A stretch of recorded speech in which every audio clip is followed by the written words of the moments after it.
Hello, everyone, and happy Wednesday. Hello, Marina. Hello, Case in the house. Mary. Hi, Sam. How are you?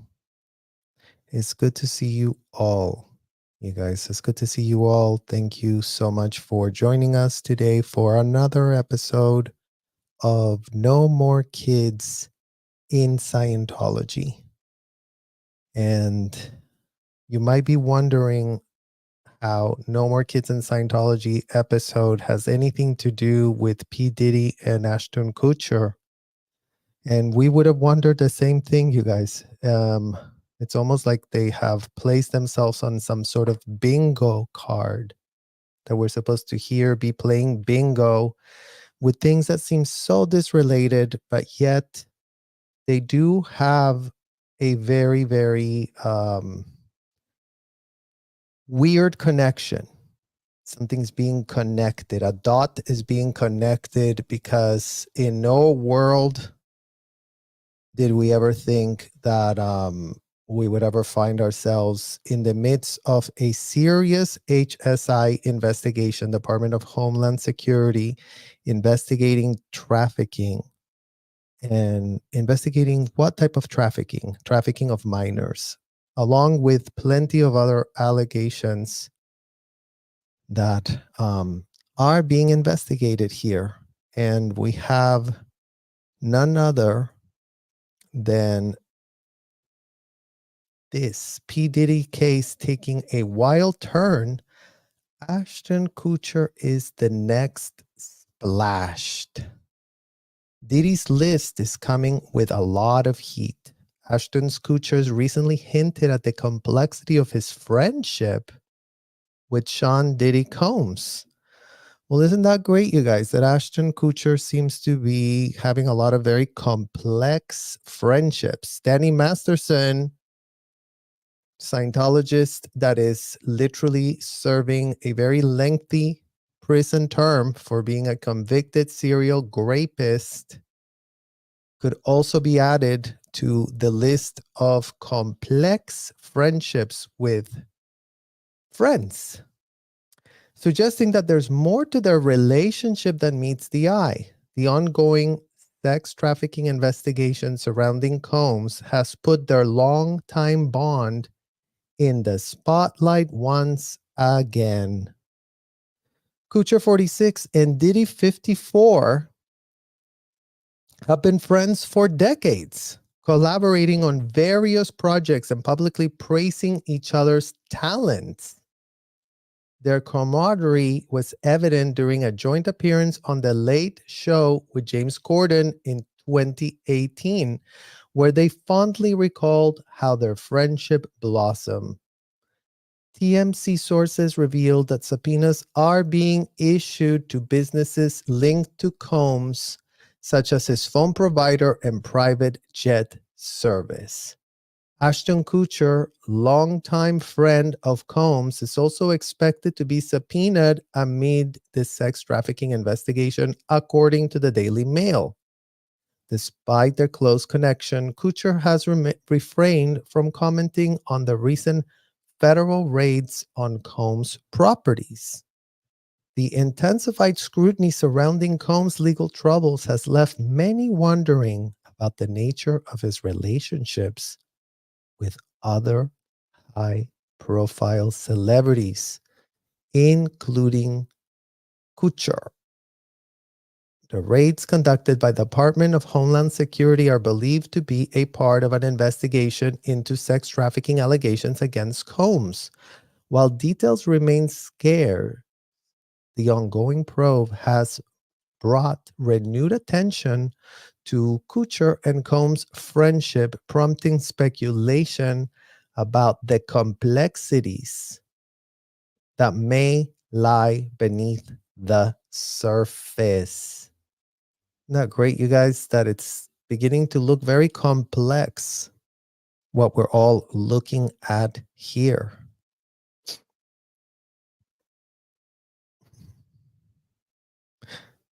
Dempsey, Ashton's like when you're young and you think the kids are doing the bad stuff are just the coolest and you want to be in with them. But as an adult, you learn accountability, but he still wants to be part of that group. Yeah, I think that's a pretty correct portrayal of what seems to be this very misguided attempts from this man to always end up in compromised positions, you guys, because that really is another very specific thread that we keep seeing for ourselves in all of these trafficking investigations. What was at the very epicenter of Jeffrey Epstein's operation? Blackmail. What's at the center of P Diddy's situationship? Collection of blackmail. What was found or alleged to be found in all of Diddy's mansions and homes? Video cameras secretly recording everywhere. Where else can you find that? At Scientology hotels, where they also are all about video recording what they want to know, including but not limited to asking people if they've ever committed felonies for which they haven't been arrested for. So remember, that's one of the first questions that Scientology is going to ask you, because before you ever get admitted into a Scientology hotel, you will have to pass an A to J check, you guys. A to J check is what they call it in Scientology. Okay. It's literally this A to J check. What the Scientology going to ask you? Have you committed a felony for which you have not been arrested? And don't get it twisted with, oh, we really want to help you with your spirituality. This exact interview that happens before anyone gets to step foot inside a Scientology facility fully approved to do services is not a so-called spiritual audit. Nothing. It's, I am not auditing you. This is not privileged information. This is information that once they get it, they can use it against you.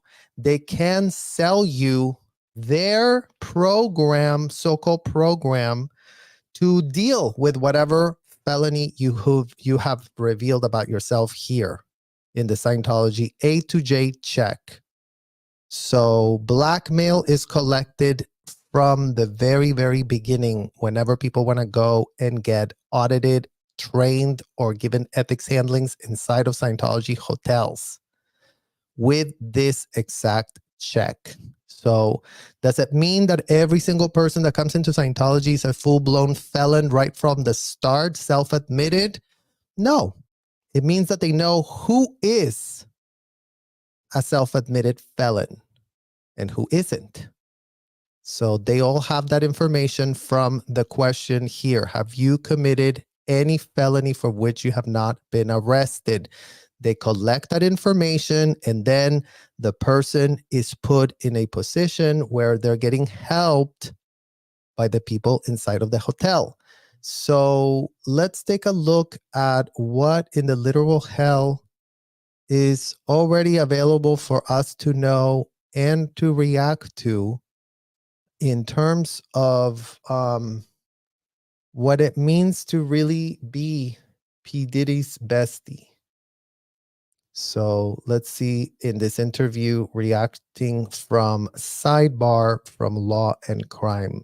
Let's see what they say, you guys. Combs' relationship. So my understanding is I think they met originally when Ashton Kutcher was going to prank Diddy on the show Punk. That didn't happen. Can you walk us through what you know of their dynamic, their relationship over the years?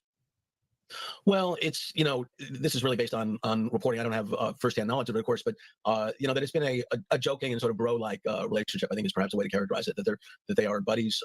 They've been good friends. They've been back and forth with each other, and it's sort of that they're buddies, that they're good friends, that they've been for decades. Demi Moore was there next to P. Diddy. a typical, almost typical celebrity, young celebrity bro type relationship is the way I'd characterize it. But we're seeing perhaps the limits of that in terms of not. Can anyone see the resemblance of a little bit of Justin Bieber? But it's like, it's almost as if Ashton Kutcher is a giant Justin Bieber vibes. And we do know where that went with P Diddy and Justin. Hearing anything from Kutcher, at least at this point, and probably not going to in terms of the situation that's evolved here. His office is giving me anxiety. I mean, you guys,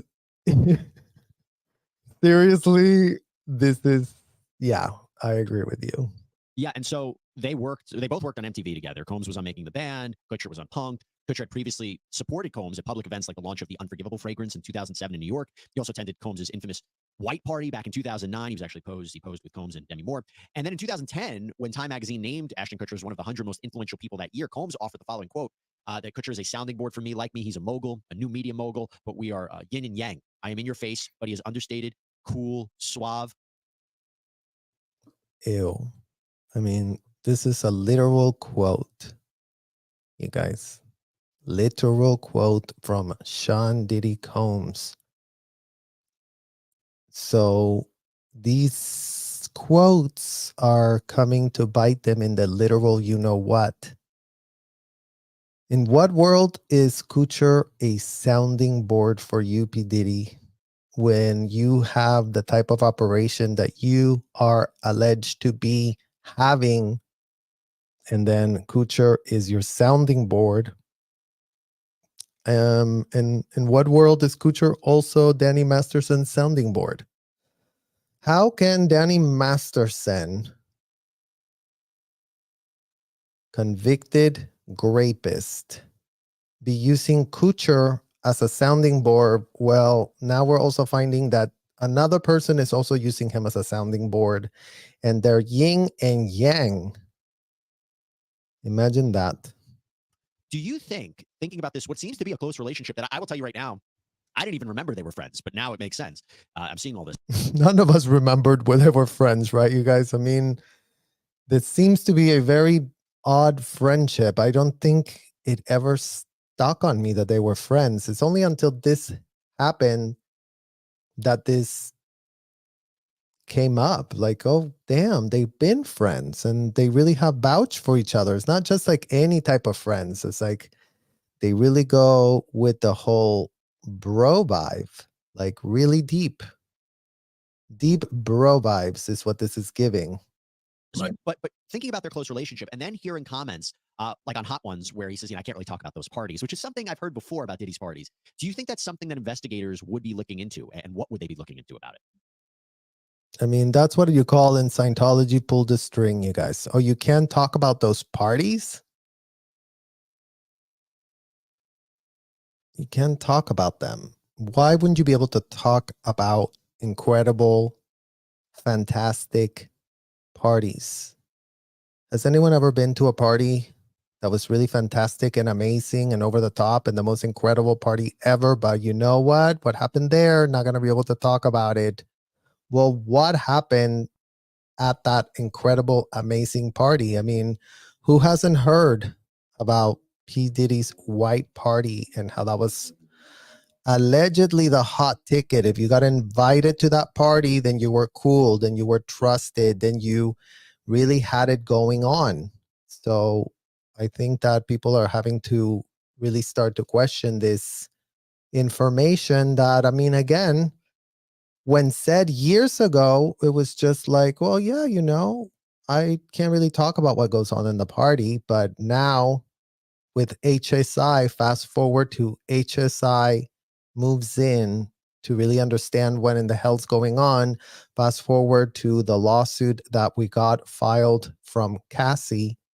And yeah, here we are at the other side of the spectrum. Well, they may well. Telling a television interviewer that you can't talk about something is a little different than telling a federal investigator the same thing. And I think that in the context of the accusations that that have been made publicly, that HSI, Homeland Security Investigations, and other federal investigators perhaps would be very interested to know what exactly it is about those parties that Kutcher felt he couldn't talk about.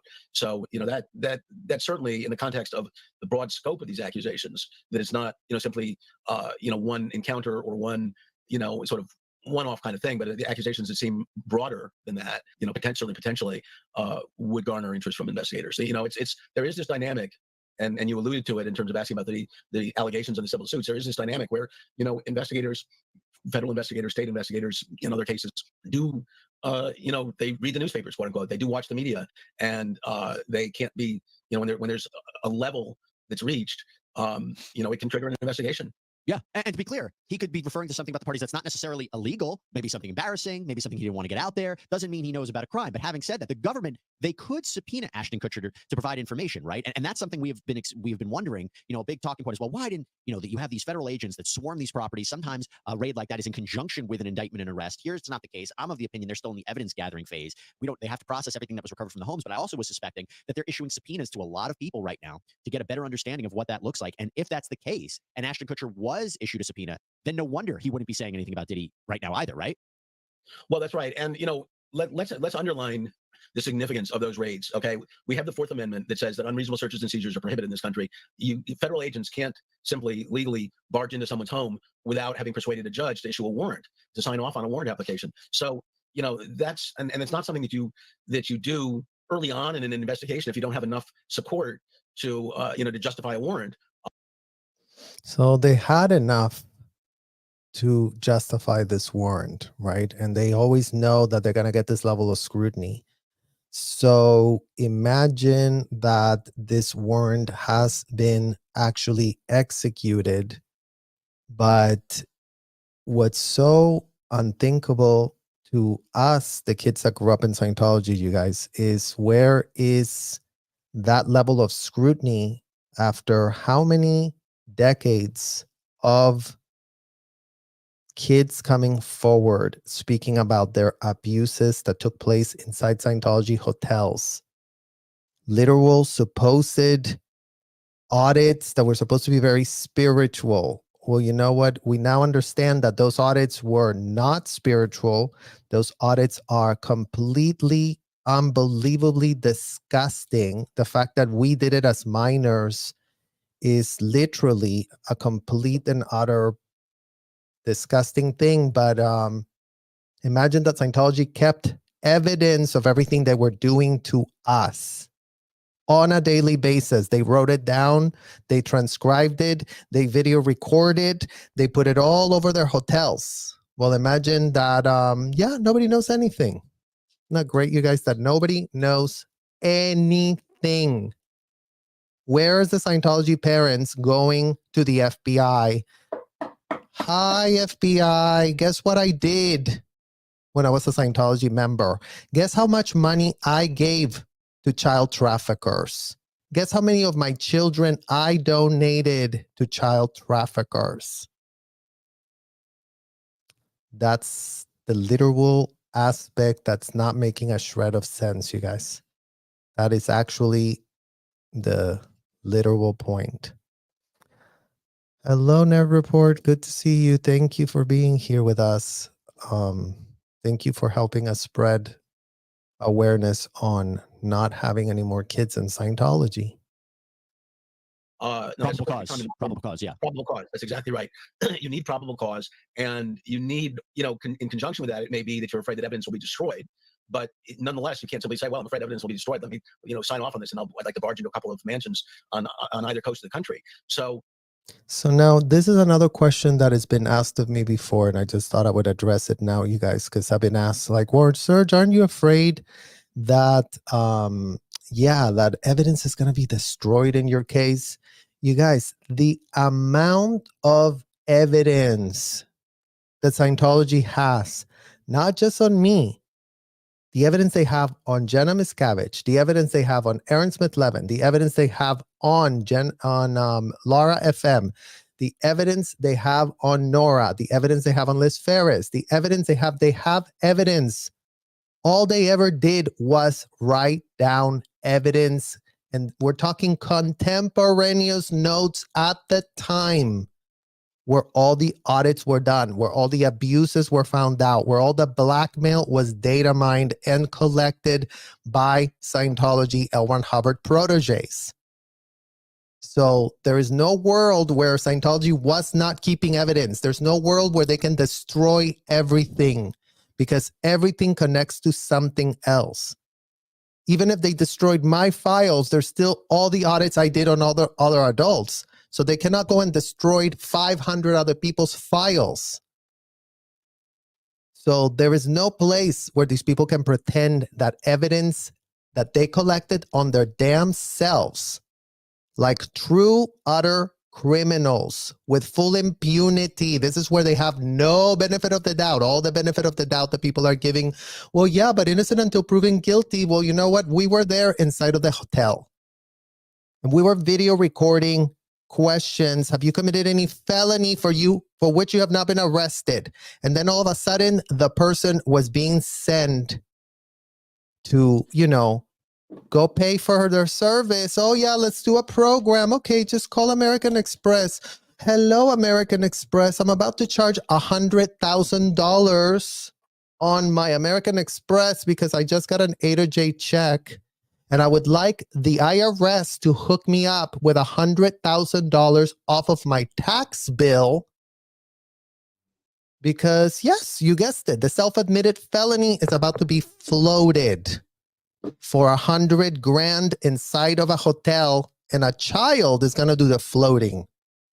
Imagine that in this country, children are being used and tapped inside of these hotels to outsource laundering felonies for self-admitted felons. And American Express is literally giving the $100,000 to the self-admitted felon to go get it floated. So in what world is all of this evidence being gathered inside of the hotel? In what world is it being transcribed and video recorded with everyone watching and knowing? But, there's no evidence. It's so hard to make a criminal case. We wouldn't want to err. We want to give everyone the benefit of the doubt. Well, guess who didn't want to give his proteges the benefit of the doubt? L. Ron Hubbard didn't give a shred of an F for his idiotic proteges. All the adults, all the consenting adults that say that, yeah, this is a wonderful thing that I'm really participating in, they're all implicated and they're all in on the criminal conspiracy, acting with impunity, recording the criminal information that they have no business data mining, but yet that is the real backbone of their business. Data mining for felonies so that they can implicate said adults, so that they can make those adults their slaves. Very similar to P Diddy, very similar to Epstein, very similar to all these other traffickers and alleged traffickers. It seems highly probable that there is a very deep and serious investigation going on here, and that would involve approaching sort of circle by circle, getting closer and closer to the subject or target of your investigation. And again, to be clear, that he has not been named as a subject or a target, but his homes were raided, and subpoenas for people around him and who may have partied with him would not, be at all a surprise. And that's the question I want to ask you right now. If we talk, and what I'm about to say, let me be very clear, is entirely speculative. Okay, I'm reading the tea leaves. I'm speculative. I'm making that clear. If Ashton Kutcher, should he be concerned about being criminally charged? And why do I say that? But I say that because the big question has been, well, if all of these parties have been going on and this illegal conduct has been going on and you have celebrities who have been there and knew about it and never said anything, do they face liability?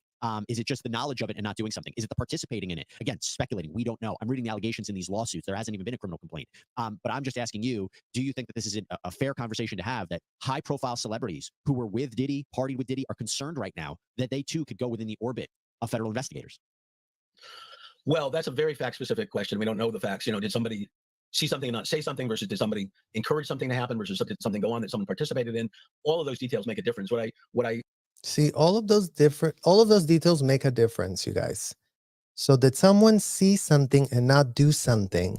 Imagine in Scientology audits, all the Scientology executives were so proud of themselves for being CC'd for being looped in, for being sent a video recording of a self-admitted felony over to them for them to help and handle that. Do you see how it works? It wasn't like, oh, I heard that someone said, that someone heard, that someone said, that someone heard. It's called first degree knowledge. It's called video recording admissions of felonies that everyone has been pitching like bumbling idiots. That hotel sessions that are charged, including but not limited to up to $1,000 an hour inside of that hotel with a child being asked for self-admitted felonies, is a highly religious experience that, you know, couldn't be more religious. What type of religion asks their people if they've committed a felony for which they haven't been arrested? I would really like to know who else of these religions is on the business of asking such very specific questions. Because you know what? It wasn't just like ask whatever, come up with whatever. It was what felony before you get admitted into the hotel? What felony? Blackmail collection is what these traffickers are after. Can say, and I don't want to speculate in the least, honestly, about, you know, does a particular celebrity, whether it's Ashton or somebody else, face, you know, collateral liability. But what I can say is that in a situation like this, any smart celebrity, any smart celebrity's, you know, entertainment lawyer is going to be consulting with criminal defense counsel as well, so that if a subpoena does come down, or, you know, or if someone was at a party where potentially something illegal, you know, happened, you want to be ready and understand what the potential liability is. You want to be able to counsel your client. Are you going to answer questions from, you know, federal investigators, or are you going to take the Fifth Amendment? You know, how exactly do you handle this? You don't wait until the day you get your client gets a subpoena to then start thinking about, well, gee, what's our position here? So again, that's without any speculation as to whether there's any liability whatsoever on the part of Ashton Kutcher or anyone else. Yep. And look, we're again just speculating, but it is interesting his name's coming in the news. I think a lot of old relationships, a lot of old videos are surfacing again, because in light of this, we will obviously have a better understanding of everything as this case progresses. And to be clear, this could lead nowhere. Diddy could not, there's a possibility he will not be charged, that this investigation will stop. Just because you have probable cause to initiate a raid doesn't mean that you have sufficient evidence to get back a grand jury indictment, or even that if they want to submit it to a grand jury, or even they want to go forward with charges. But we're reading into it. Jonathan Handel? We are reading into it, you guys. So there's some info that comes up. And yes, all the dots need to be connected. But yet again, the big problem that we see with these investigations that we talked about and covered very briefly on the sidelines is who? Who have we talked about? We talked about these exact entities and them having very similar business operating models. And they should have no relationship whatsoever, and yet they still somehow relate. We're talking Epstein, billionaire, Epstein, minors, Nickelodeon, billionaires. What else? Minors. Scientology, billionaires. What else? Minors. Diddy, billionaire. What else? Minors. Why are all these names that should have nothing to do with each other whatsoever? They should be so foreign. They should be literally, oh my God, Epstein is so stuck in an island. But yet Scientology has a floating island of their own, floating in the Caribbean too, where minors were being sent.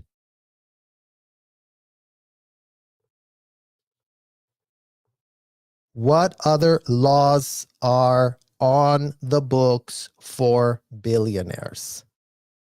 Where are the repercussions from laws being applied to stamp out corruption? Where is the law sending a message that if you trafficked minors across state lines and if you F with them in any serious way, you will suffer a shred of consequences? Because you know who's not afraid of the law? Any of these people on the list. Apparently, the billions protect them from seeing not a shred of scrutiny. They literally get told, oh, you know what? We're finding that it was something else. Oh, we found out that there's another technicality here that we didn't think could apply, but it now applies. And all of a sudden, nothing gets done, or the bare minimum gets done, as if we don't have Epstein as exhibit A of that behavior, as if we don't have Epstein who really literally ran a worldwide network of these literal underage kids being trafficked, and we have one woman in jail. One. Oh yeah, nothing to see here anymore. Case closed. Justice prevailed with one woman on the Epstein list, with no one in Nickelodeon doing any accountability for themselves, with no one in Scientology that's done what Epstein, Nickelodeon, and Diddy did combined times 100x it. 100x the amount of kids involved in Scientology in the last 74 decades. Aggravated child abuse is a felony. It's already written in the law, but there's no lawyers in this country to enforce the toothless platitude of laws that get told all the time, oh yeah, it's a nation of laws, you guys, no one's above the law. And yet all these people have been acting with impunity and have been doing all manner of sick stuff to underage kids who most of the time get told, oops, your statues ran out. Oops, no one can take on this case. Oops, oh no, it's very, very hard to prove anything because what? Our predators didn't keep detailed, copious notes of how they abused us when they abused us. Have you not understood the literal business model of these sick predators that are obsessed with their drug? And it's not cocaine, and it's not pink cocaine. It's not any of the drugs that you might be thinking about. Their drug is called blackmail. Their drug is called, they documented it. Their drug is called, we know, so now you work for us. Now that we got you with the felony, now that we know that you did that felony, now we owned you. Now you do whatever in the hell we tell you. Now you don't have a say on anything, so shut the hell up and do our bidding. Where do you find that business model? Epstein. Where do you find that business model? Nickelodeon, Scientology, P Diddy. Why can people find that pattern in these four names that should have nothing to do with each other? This should be Epstein and Nickelodeon. What the hell? Like, yeah. Who was Epstein targeting and recruiting? What type of parents did they need to have around in order for those children to become ensnared? What type of parents did the Nickelodeon people were looking for in order to make Amanda Bynes an amazing actress that's been so hand selected? What type of parents did Scientology needed to find in order to, get them to donate their child to one of their hotel operations? And then you go with Diddy. Type of NDAs were being put in front of children, you guys. Who else put NDAs on top of children? Scientology. Who else? P Diddy. Who else? Nickelodeon.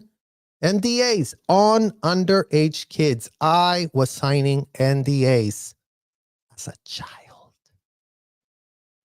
In what world was I signing NDAs inside of a hotel where I was supposed to be a volunteer and I was being used to data mine felonies because Debbie Cook wanted to make a lot of money for herself.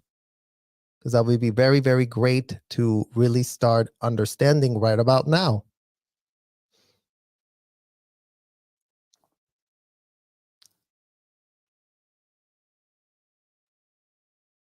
Hello, Laura. Thank you for talking about this. Thank you for being here with us. And thank you for lending your voice. 86 GOP, kudos to you for the transparency and candor. Thank you, 86 GOP. We need the transparency and we need to speak to the facts and the issues. And we can't continue to let all these other altered importances, you guys. And I will tell you again, this is the one technique that L. Ron Hubbard did teach me when I was inside of that hotel. And I want all of you to learn this word and to become immune to bullshit. So this is all you need to make sure that the gaslighters aren't taking the attention to something else. What does P Diddy not want you to know about? What he did to kids. What does Scientology not want you to know about? What they've done to kids. What are they going to feed you instead? Non-stop ad nauseum. They're going to feed you altered importance. Oh, but Shelly's missing, you guys. Let's go find her. How many more years of that stupidity could get regurgitated? Literally. You tell me, with everything y'all are already now finding out Scientology was doing to kids behind closed doors, why anyone would give an F where Shelly is, other than the FBI, who should be questioning her and asking her how many kids ended up in the RPF, Shelly Miscavige, that were minors locked up with self-admitted PDF files.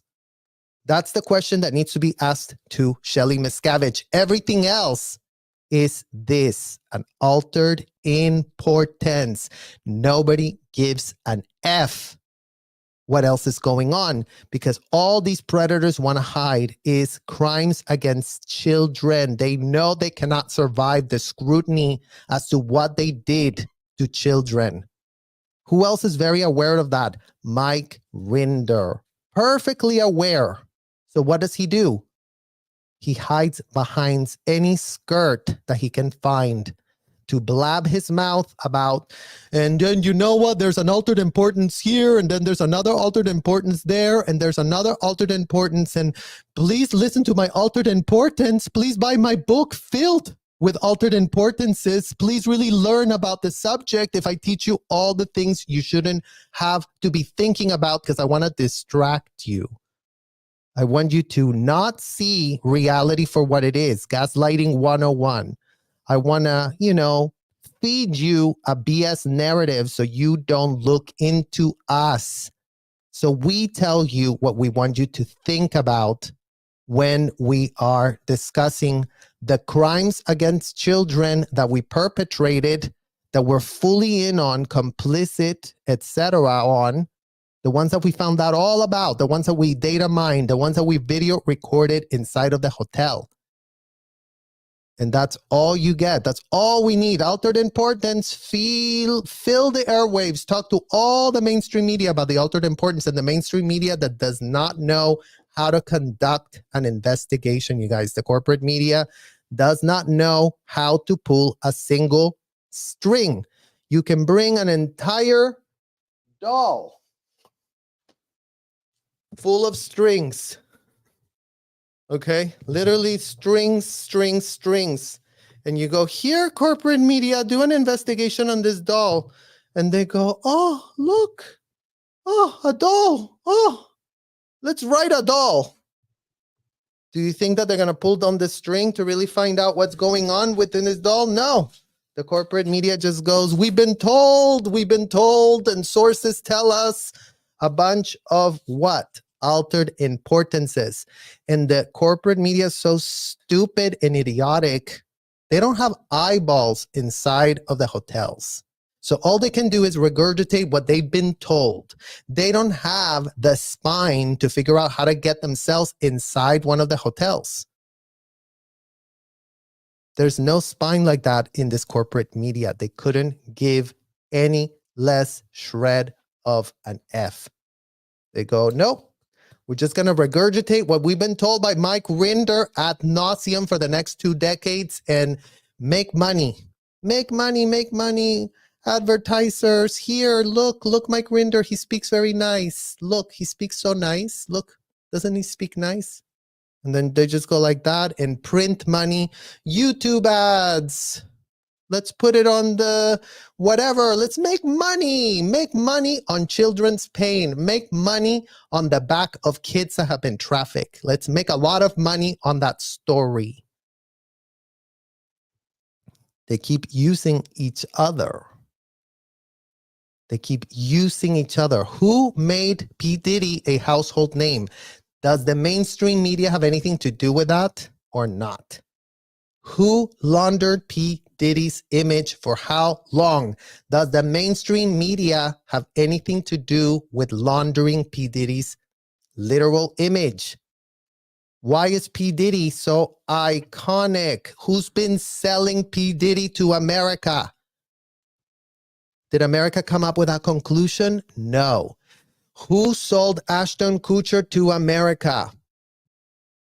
Who sold Danny Masterson to America? The mainstream media. They're the ones that sell it. They're the ones that say, oh my God, you guys, look at this person. It's so incredible to really learn all about them. Let's really all learn all about P. Diddy. Let's all learn about this. Aren't they so cool? Aren't who we should all aspire to be? You can find plenty of coverage of the mainstream media laundering P. Diddy's image. Everyone already forgot that J-Lo was alleged to be his GUN mule.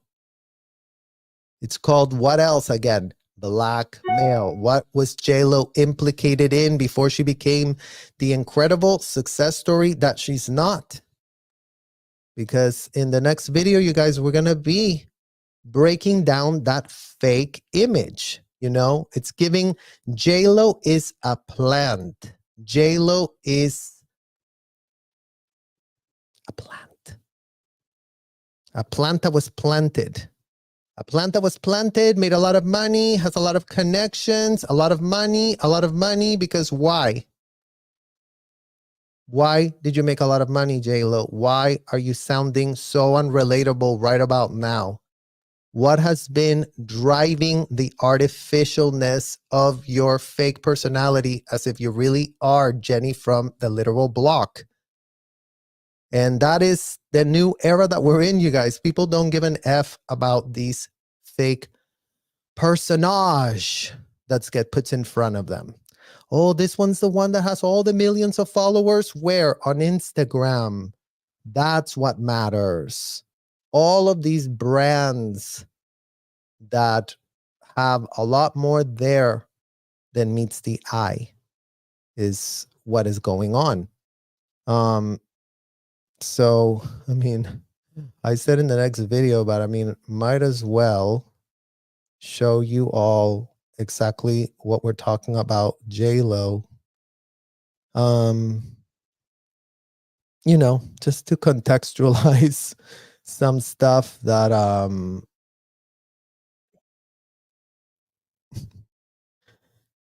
to lighten up our literal mood too, you guys, because this P. Diddy stuff is so nauseating and so unthinkable what's been going on with him. But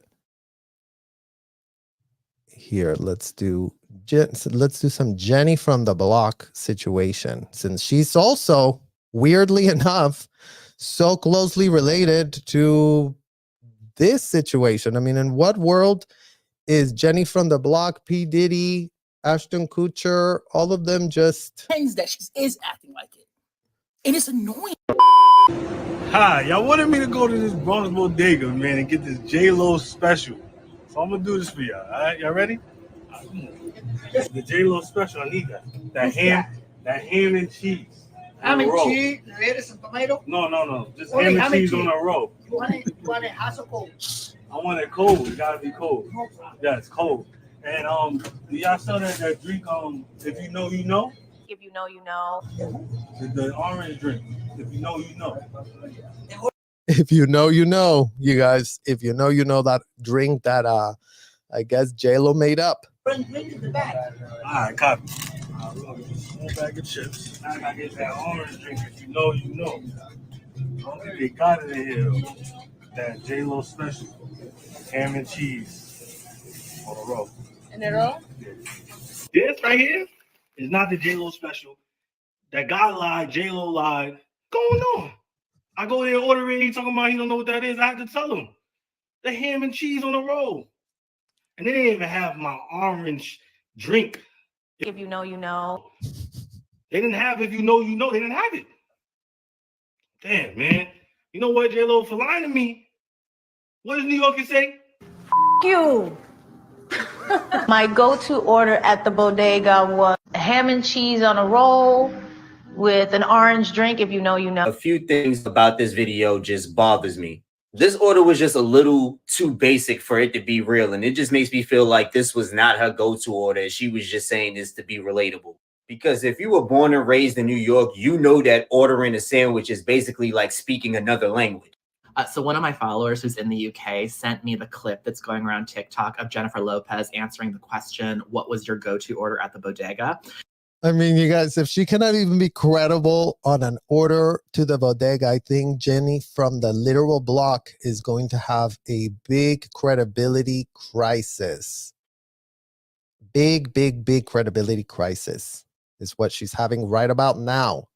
That she did release this documentary that I don't know if you guys saw, but it's like, this is what people are reacting to her, you know, her trying so hard to be relatable when she couldn't be more unrelatable, literally. When she was growing up in the Bronx. And they're asking me to explain why so many New Yorkers are making fun of it and what about it is funny. I'm happy, as always, to be of service here.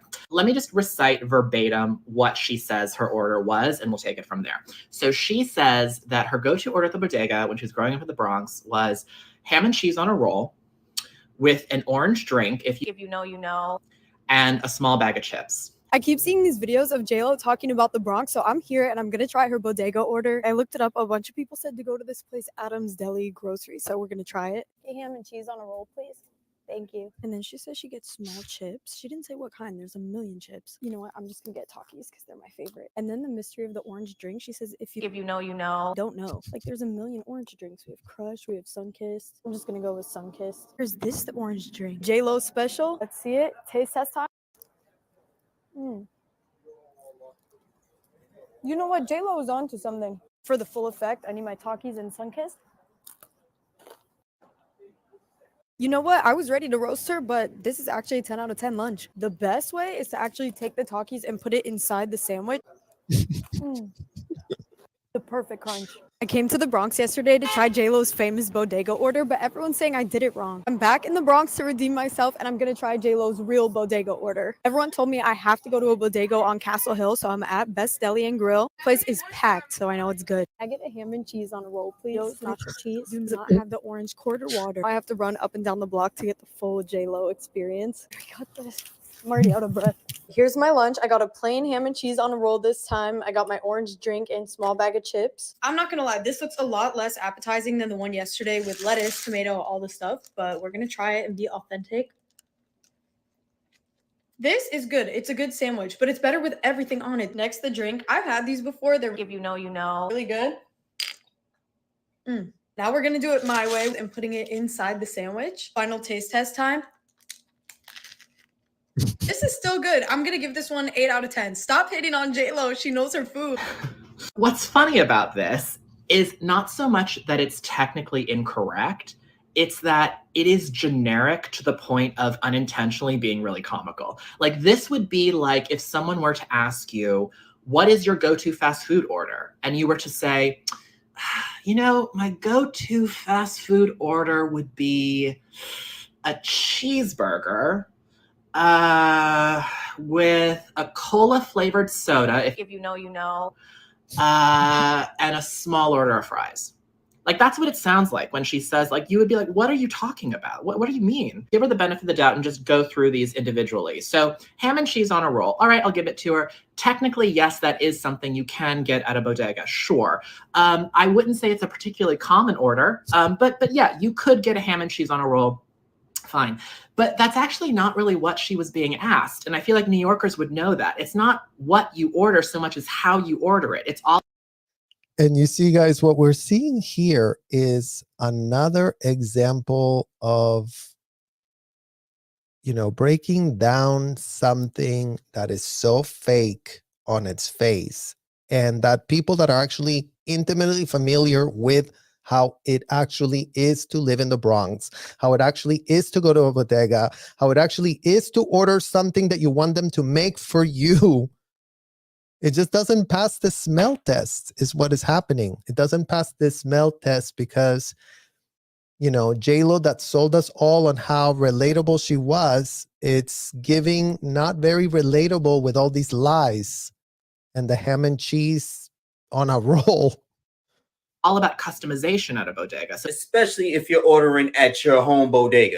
What's a home bodega?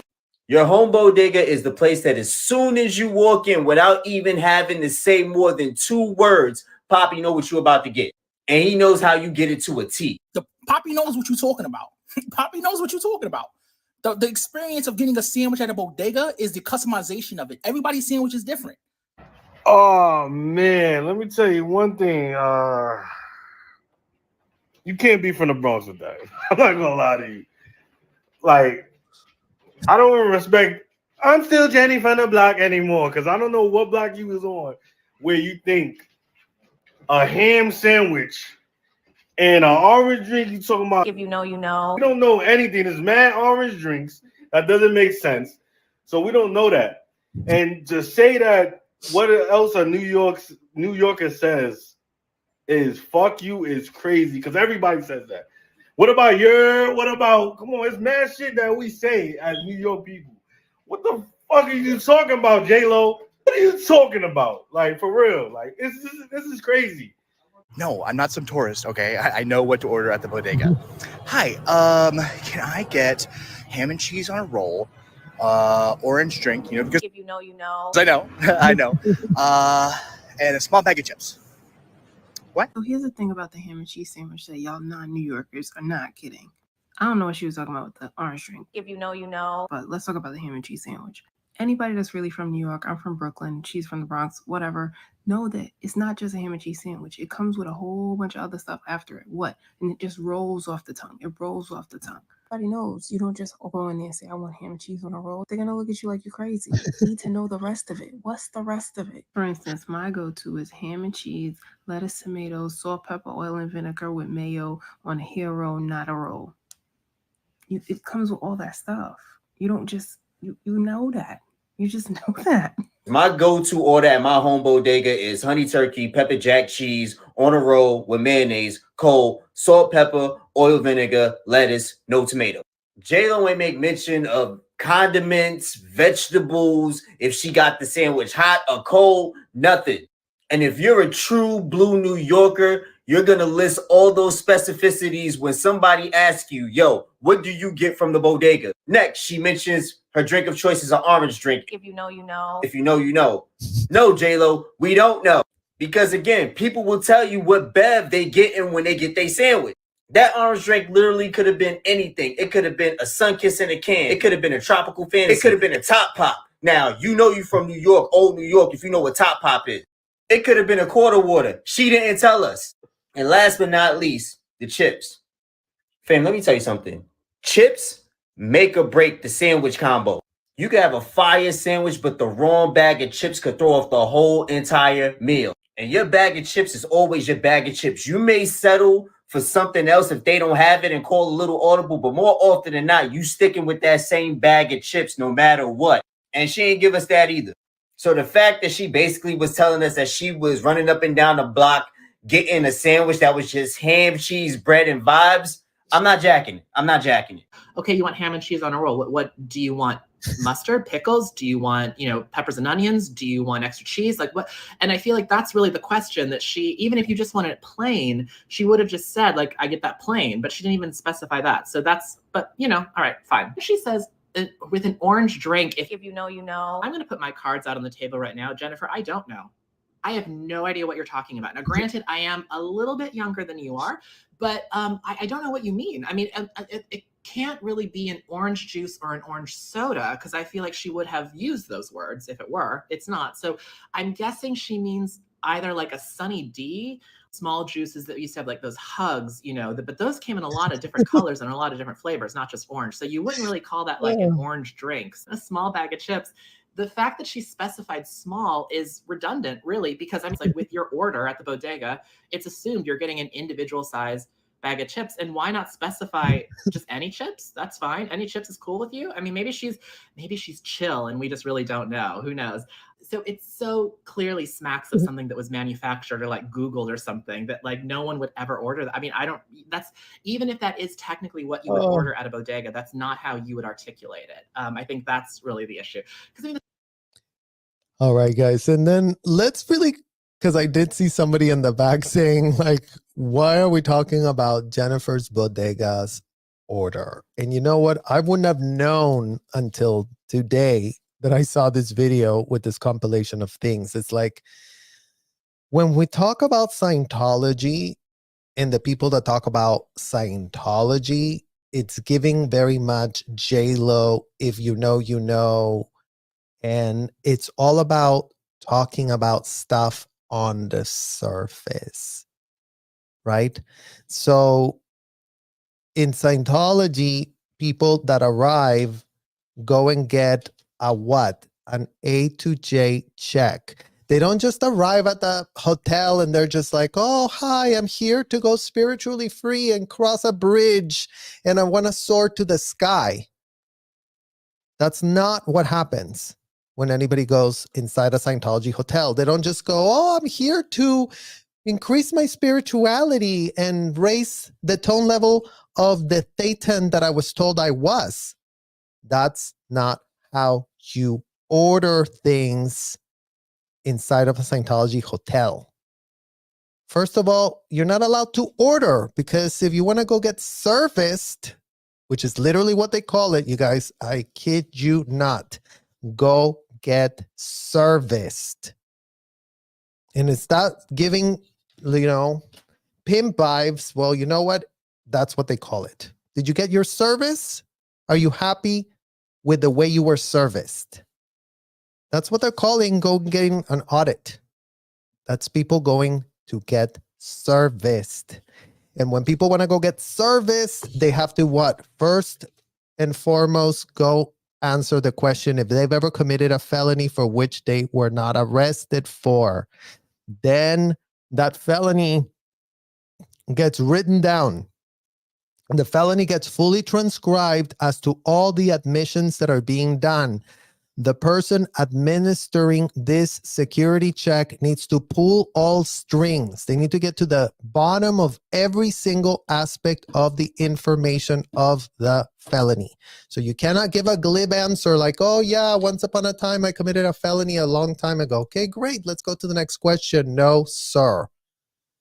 When did you commit that felony? How did you commit that felony? Where did you commit that felony? How many times did you commit that felony?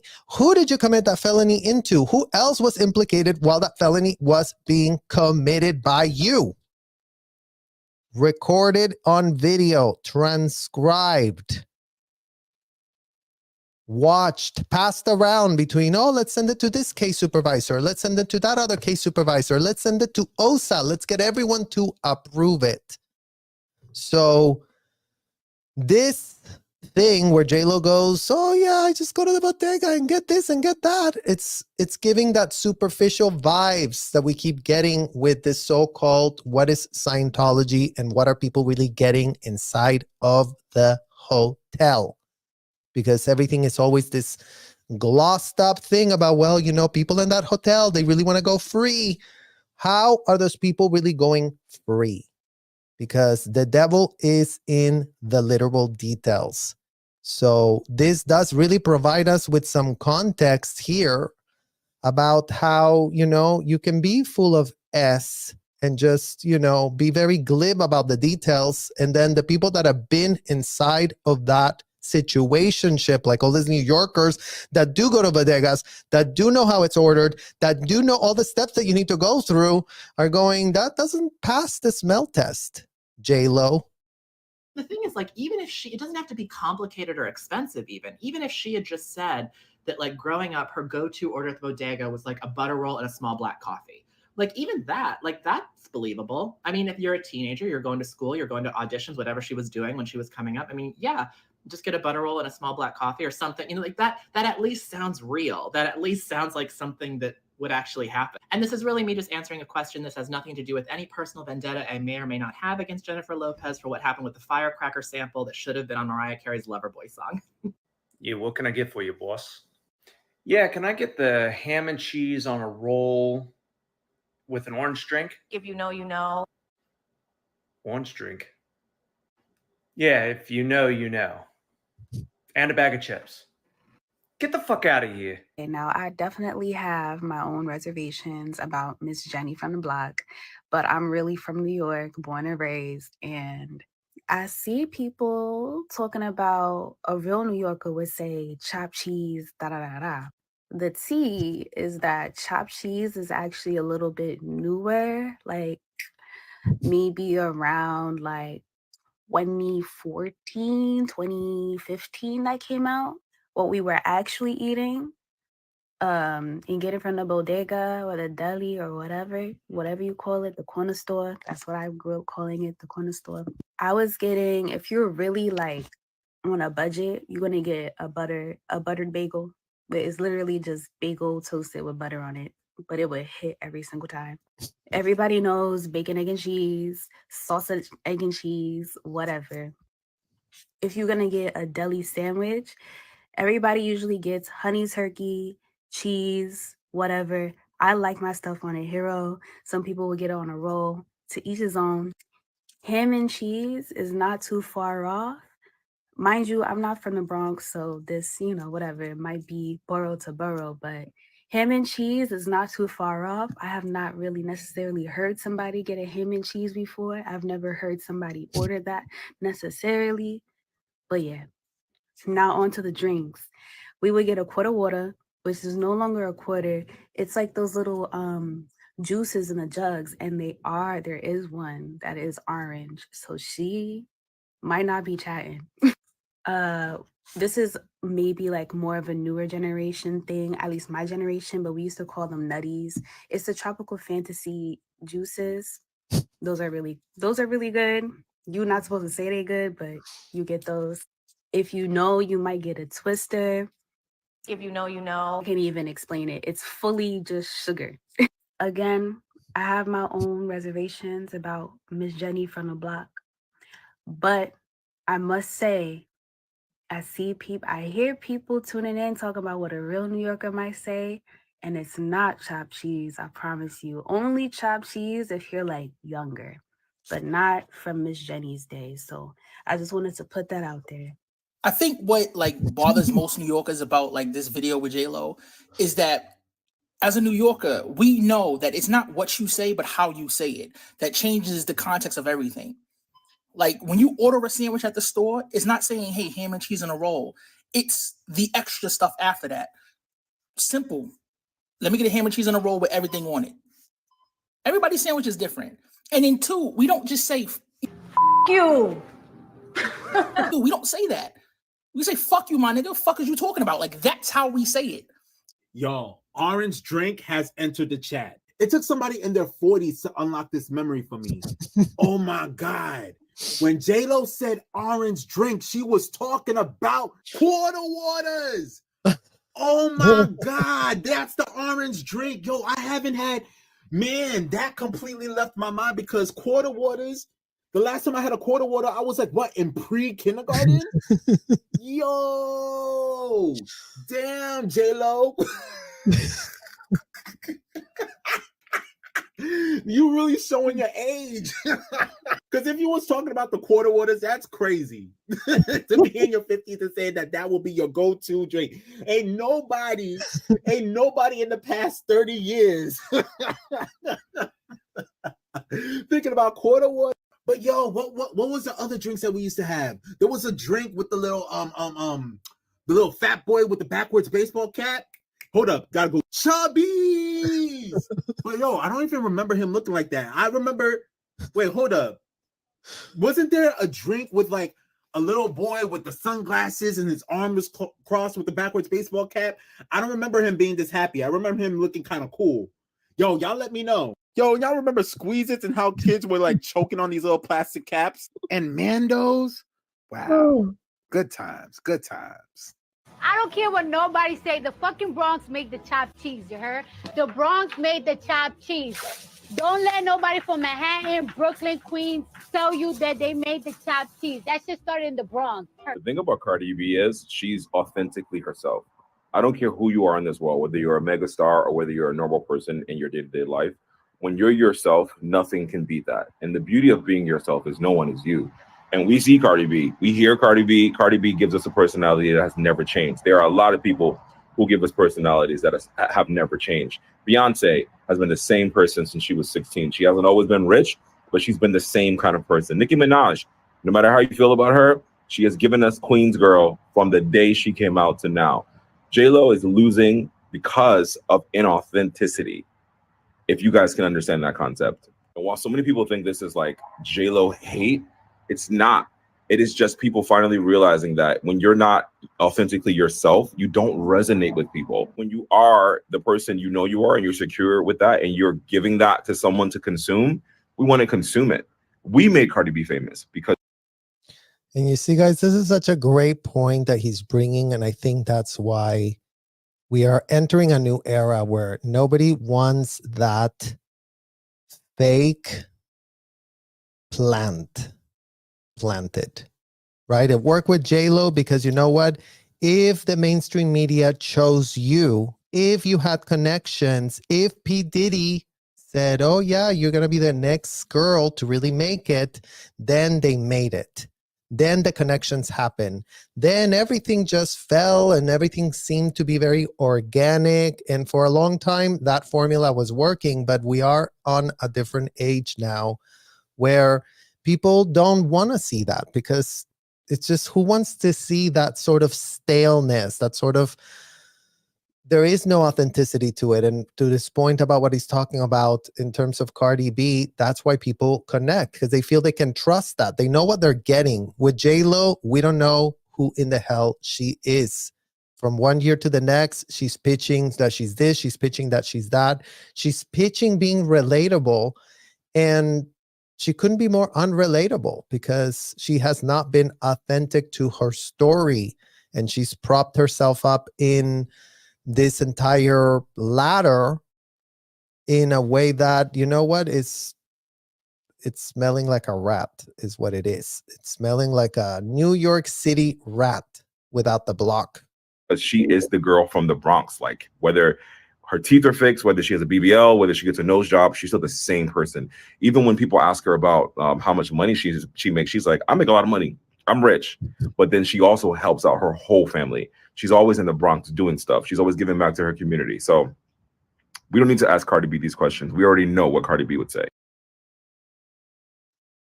There you go.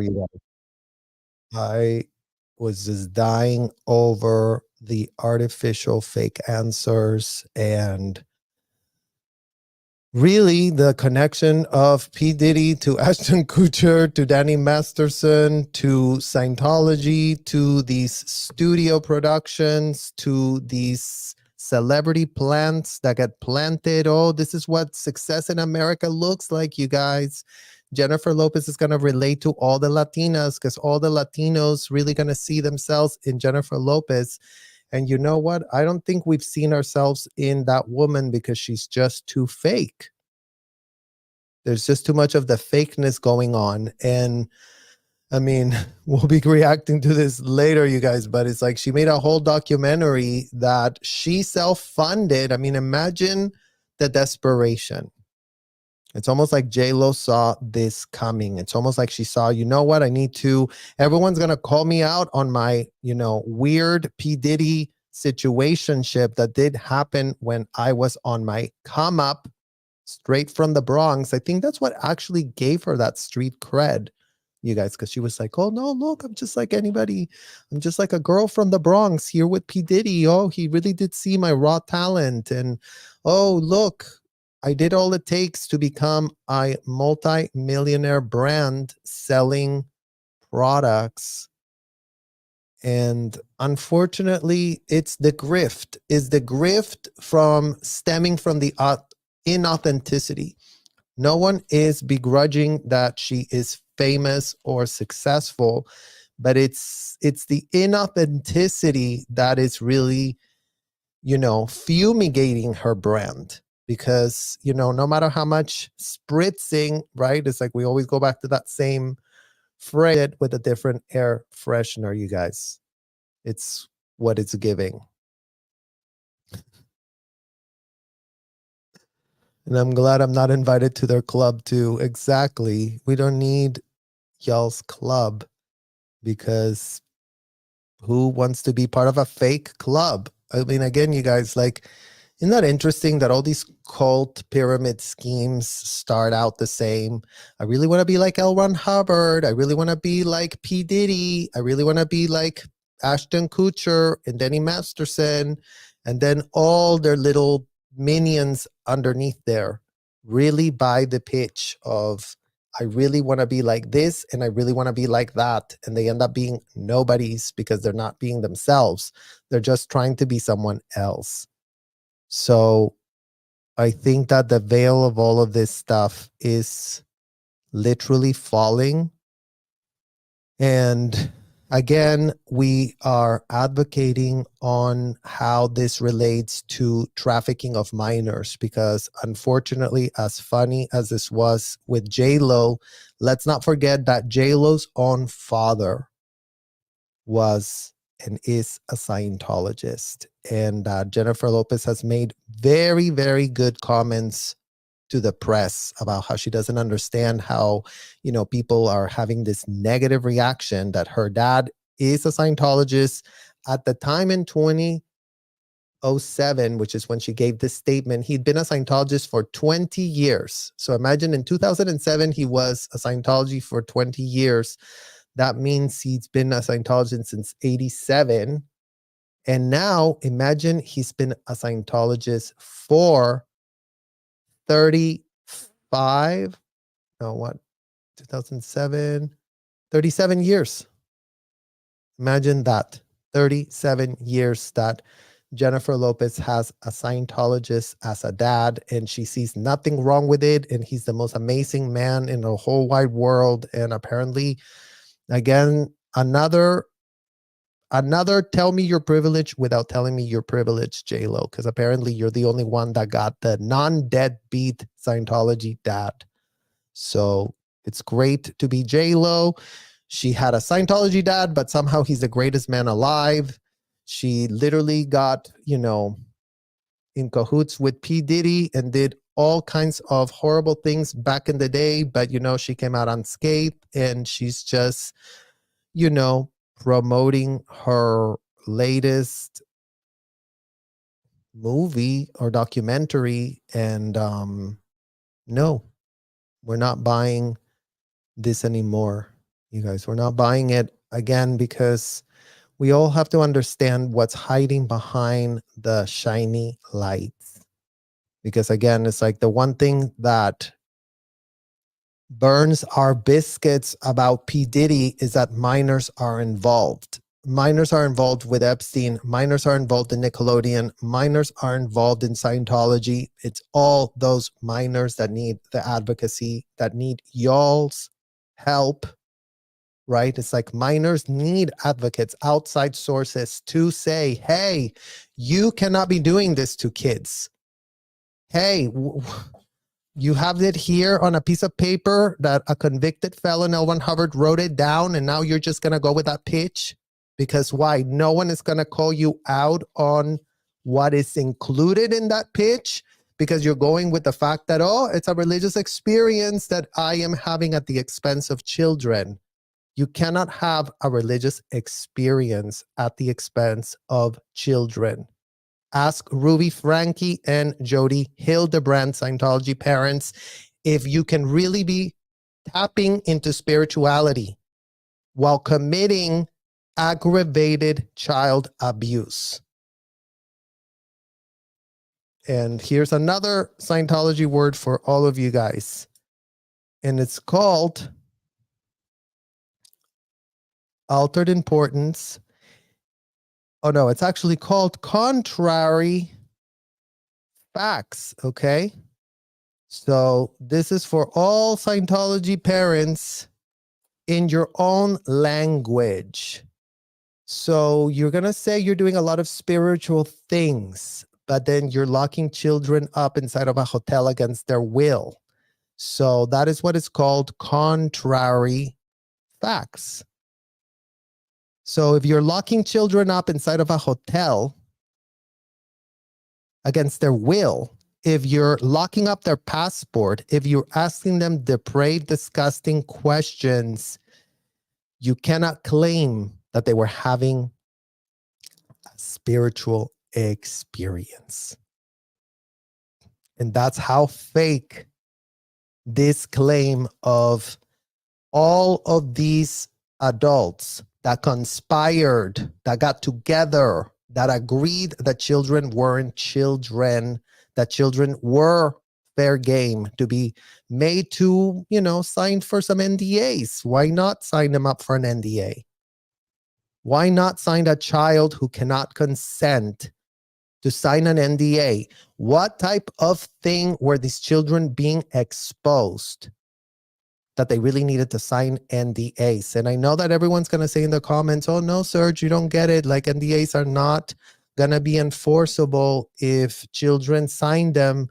Well, tell us the children that were told that they were very enforceable. Imagine that. Yes, with our naivete and gullibility, we bought the pitch. As children, we're like, whatever you get told as a child, you take in good faith, you guys. But imagine that there is no good faith being found in the aftermath of all those kids being scammed by their own parents. Because again, everybody wants to go, oh my God, David Miscavige. Who provided the children to David Miscavige and to Debbie Cook and to Shelley Miscavige? Where did they get children from? Where did they get children from? When are Scientology parents going to start taking actual, real accountability for what they did? I mean, they were implicated, you guys. I don't know if the minors that P Diddy was also recruiting for his freak-offs and his parties were also brought there by their parents. I have no idea if that's the case. That's the case in the Scientology hotels. And that's why all of this trafficking of minors has gone under the radar, because it's just like, no, the parents signed up. The parents said it was okay. The parents said, abuse my child, rip away all of my child's rights. I consent to my child becoming a slave. And then all of a sudden, the children were enslaved. And then all of a sudden, everyone gets told, oh, they're having a religious experience. What is everyone so worried about? Everyone can have a religious experience. Like, these people do this, those people do that. But today, as we see these names connecting and getting toppled, we go, in what world is Scientology having religious experiences for children when they're following a business model that is very close to Epstein, recruiting minors and video recording blackmail? recruiting minors and video recording blackmail, recruiting minors and video recording blackmail, recruiting minors and video recording blackmail. So we go back to the same point. Trafficking, enslaving, modern day slavery. We were slaves. We didn't have choice. We didn't have agency. We couldn't go anywhere. We didn't have our passports. We had no advocates. We couldn't say no. We couldn't disagree. We had to call everyone sir as children. In what world are children gonna be expected to call nobody adults, literal randoms inside of an adult, inside of a hotel, sir? Oh, sir. Yes, sir. Whatever you say, sir.